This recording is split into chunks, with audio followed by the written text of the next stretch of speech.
మన రాష్ట్రంలో 10 లక్షలకు పైగా స్వయం సహాయక సంఘాలు ఉన్నాయి. గర్భిణులు, బాలింతలు మరియు 6 ఏళ్లలోపు పిల్లలకు పౌష్టికాహార స్థితిని మెరుగుపరిచేందుకు మా ప్రభుత్వం అనేక వినూత్న చర్యలు తీసుకుంటోంది. 26 జిల్లాల్లోని 55,607 అంగన్వాడీ కేంద్రాల ద్వారా సమీకృత శిశు అభివృద్ధి సేవలను మా ప్రభుత్వం అందిస్తోంది.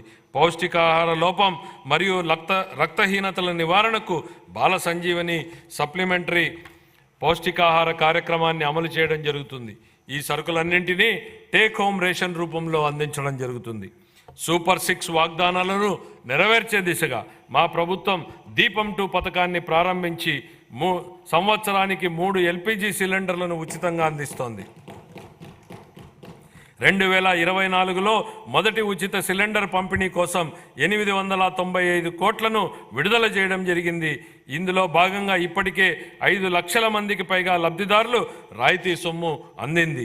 ప్రజా రవాణా బస్సులలో మహిళలకు ఉచిత ప్రయాణాన్ని ప్రవేశపెడతామని ఇచ్చిన మరో హామీని కూడా త్వరలో అమలు చేయడం జరుగుతుంది. ఈ కార్యక్రమం యొక్క ముఖ్య ఉద్దేశం శ్రామిక శక్తిలో మహిళల భాగస్వామ్యాన్ని పెంచడమే. 2024-25 ఆర్థిక సంవత్సరానికి మహిళాభివృద్ధి శిశు సంక్షేమ శాఖకు 4,285 కోట్ల రూపాయల కేటాయింపును ప్రతిపాదిస్తున్నాను.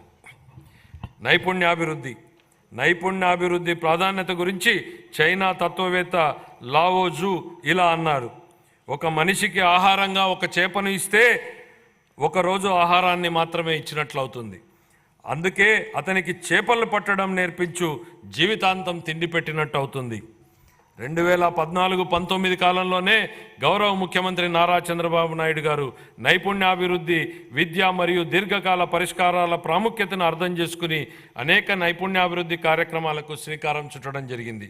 ఈరోజు గౌరవ మానవ వనరుల అభివృద్ధి శాఖ మంత్రి శ్రీ నారా లోకేష్ గారు నైపుణ్య గణన అనేటువంటి వినూతన కాన్సెప్ట్కు నాయకత్వం వహిస్తున్నారు. ప్రపంచంలో తొలిసారిగా మా ప్రభుత్వం రాష్ట్ర స్థాయిలో నైపుణ్య గణనను నిర్వహిస్తోంది. ఇది మన శ్రామిక శక్తి యొక్క నైపుణ్యాలను మరియు సామర్థ్యాలను అర్థం చేసుకోవడానికి, తదనుగుణంగా పరిశ్రమలకు అవసరమైన నైపుణ్యాలను గుర్తించడానికి సహాయపడుతుంది. ఇది 20 లక్షల మందికి ఉపాధి అవకాశాలు కల్పించేందుకు అవసరమైన నైపుణ్యాలను అందించే కార్యక్రమాల రూపకల్పనకు దోహదపడుతుంది. ఇదే సమయంలో మా ప్రభుత్వం 192 నైపుణ్య కేంద్రాలు, నైపుణ్య కళాశాలలు మరియు నైపుణ్య విశ్వవిద్యాలయాల ద్వారా నైపుణ్య రంగంలో మౌలిక వనరులను బలోపేతం చేస్తుంది. ప్రాధాన్య రంగాలలో విదేశీ ఉపాధి అవకాశాలను అందిపుచ్చుకునేలా తయారు చేయడమే స్కిల్ ఇంటర్నేషనల్ యొక్క తాజా ప్రయత్నం. 2024-25 సంవత్సరానికి గాను నైపుణ్యాభివృద్ధి శాఖకు 1,215 కోట్ల రూపాయల కేటాయింపును ప్రతిపాదిస్తున్నాను. పాఠశాల విద్య. ప్రభుత్వం మరియు ప్రైవేటు పాఠశాలలో 1వ తరగతి నుంచి 12వ తరగతి వరకు చదివే పిల్లల తల్లులకు తల్లికి వందనం పథకం ద్వారా ఆర్థిక సహాయాన్ని అందిస్తూ మా ప్రభుత్వం సూపర్ 6 హామీని నెరవేరుస్తుంది. పేదరికం కారణంగా ఏ పిల్లవాడు విద్యకు దూరం కాకూడదు అనేది ఈ పథకం లక్ష్యం. ఇందుకే మధ్యలో చదువు మానేసిన పిల్లల సంఖ్యను గణనీయంగా తగ్గించడానికి సహాయపడుతుంది. పాఠశాలల్లో మౌలిక సదుపాయాలను, విద్యార్థుల అభ్యసన ఫలితాలను మెరుగుపరిచేందుకు మా ప్రభుత్వం సమగ్ర సంస్కరణలు చేపడుతోంది. మన యువతకు ఉపాధి అవకాశాలు కల్పించడానికి మరియు విద్యా వ్యవస్థలో యువ ఉపాధ్యాయులను నూతన శక్తి నింపేందుకు ఖాళీగా ఉన్న 16,347 పోస్టులను భర్తీ చేసే దిశగా మెగా డిఎస్సి నియామకాన్ని ప్రకటించడం జరిగింది. ఇది మా ప్రభుత్వం తీసుకున్న ప్రధాన నిర్ణయాలలో ఒకటి. ముఖ్యమైన పథకాలకు ప్రముఖ విద్యావేత్త సర్వేపల్లి రాధాకృష్ణన్ మరియు సామాజిక కార్యకర్త శ్రీమతి డొక్కా సీతమ్మ గారి పేర్లను మా ప్రభుత్వం పెట్టింది. ఉపాధ్యాయుల బోధనపై మరింత దృష్టి పెట్టేందుకు వీలుగా అవసరమైన యాప్లను తొలగించడం ద్వారా ఉపాధ్యాయులపై యాప్ల భారాన్ని తగ్గించడం జరిగింది. ఇంటర్ విద్యార్థులకు ఉచితంగా పాఠ్యపుస్తకాలు మరియు బ్యాగులు అందించడం జరిగింది. 2024-25 ఆర్థిక సంవత్సరానికి గాను పాఠశాల విద్యాశాఖకు 29,909 కోట్ల రూపాయల కేటాయింపును ప్రతిపాదిస్తున్నాను. ఉన్నత విద్య. స్వర్ణాంధ్ర విజన్ 2047లో భాగంగా మా ప్రభుత్వం రాష్ట్రంలోని అన్ని విశ్వవిద్యాలయాలను బలోపేతం చేయడానికి, ఖాళీగా ఉన్న పోస్టులను భర్తీ చేయడానికి జాతీయ సంస్థాగత స్థాయి చట్రంలో అత్యున్నత స్థాయి విశ్వవిద్యాలయాలుగా అవతరించడానికి చొరవ తీసుకుంటోంది. అమరావతి, తిరుపతి మరియు విశాఖపట్నంలో కనీసం 3 విజ్ఞాన నగరాలను ఏర్పాటు చేయాలని మా ప్రభుత్వం లక్ష్యంగా పెట్టుకుంది. నాణ్యమైన విద్యకు అత్యంత నైపుణ్యం కలిగిన అధ్యాపకులు అవసరమని గుర్తించి వచ్చే 3 ఏళ్లలో 18,000 మంది అధ్యాపకులకు శిక్షణాభివృద్ధి కార్యక్రమాలను ప్రతిపాదించడం జరిగింది.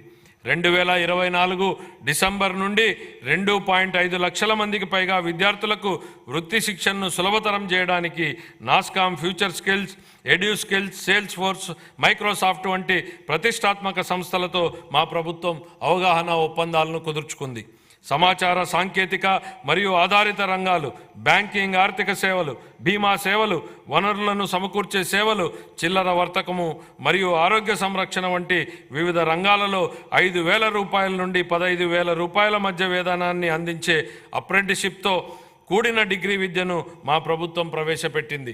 2024 ఆర్థిక సంవత్సరానికి గాను ఉన్నత విద్యాశాఖకు 2,326 కోట్ల రూపాయల కేటాయింపును ప్రతిపాదిస్తున్నాను. ఆరోగ్య సంరక్షణ, పౌరులకు సరసమైన మరియు నాణ్యమైన ఆరోగ్య సంరక్షణ సేవలను సకాలంలో అందించడం మా ప్రభుత్వం యొక్క మొదటి ప్రాధాన్యత. అందరికీ ఆరోగ్యం లక్ష్యంగా మా ప్రభుత్వం ఆరోగ్య రంగంలో సమగ్ర సంస్కరణలు చేపడుతోంది. హృదయ సంబంధ వ్యాధులు పెరుగుతున్న దృష్ట్యా అవసరమైన పరికరాలు మరియు మానవ వనరుల శిక్షణ అందించడం ద్వారా స్టెమీ ప్రోగ్రాంని ప్రారంభించాలని యోచిస్తున్నాం. రాష్ట్ర వ్యాప్తంగా సమగ్ర క్యాన్సర్ స్క్రీనింగ్ కార్యక్రమాన్ని ప్రారంభించడం ద్వారా క్యాన్సర్ కేసులను గుర్తించి వైద్య కళాశాలల్లో వైద్యం కోసం చేరే సౌకర్యాన్ని కల్పించింది. పాఠశాల ఆరోగ్య కార్యక్రమం కింద అంగన్వాడీ పిల్లలకు మరియు 18 సంవత్సరాల లోపు ఉన్న పాఠశాల విద్యార్థులకు పుట్టుకతో వచ్చిన లోపాలు, పోషకాల లోపం వలన వచ్చేటువంటి వ్యాధులు, మందకొడి అభివృద్ధి మరియు వైకల్యం అనే 4 లోపాలను గుర్తించడం కోసం పరీక్షలు చేయబడుతున్నాయి. రాష్ట్రంలో ప్రాథమిక ఆరోగ్య కేంద్రాల నుంచి సాధారణ ఆసుపత్రుల వరకు అన్ని రకాల వైద్య సదుపాయాలను మెరుగుపరచడం జరుగుతుంది. మా ప్రభుత్వం డాక్టర్ ఎన్టీఆర్ వైద్య సేవా ట్రస్ట్ వంటి ప్రతిష్టాత్మక కార్యక్రమాలు, 108 మరియు 104 ఆరోగ్య సేవల పునరుద్ధరణ మరియు జాతీయ ఆరోగ్య మిషన్ కింద కుటుంబ సంక్షేమ కార్యక్రమాలను సమగ్రంగా అమలు చేయడం జరుగుతుంది. మాతా శిశు సంరక్షణలో జాతీయ సగటు కంటే మన రాష్ట్ర సగటు మెరుగ్గా ఉంది. తల్లులు మరియు పిల్లల శ్రేయస్సును పెంచే కార్యక్రమాలను అమలు చేయడం ద్వారా దీన్ని మరింత మెరుగుపరచడానికి చర్యలు తీసుకుంటున్నాం. 2024-25 ఆర్థిక సంవత్సరానికి కానీ వైద్య ఆరోగ్య శాఖ కోసం 18,421 కోట్ల రూపాయల కేటాయింపును ప్రతిపాదిస్తున్నాను.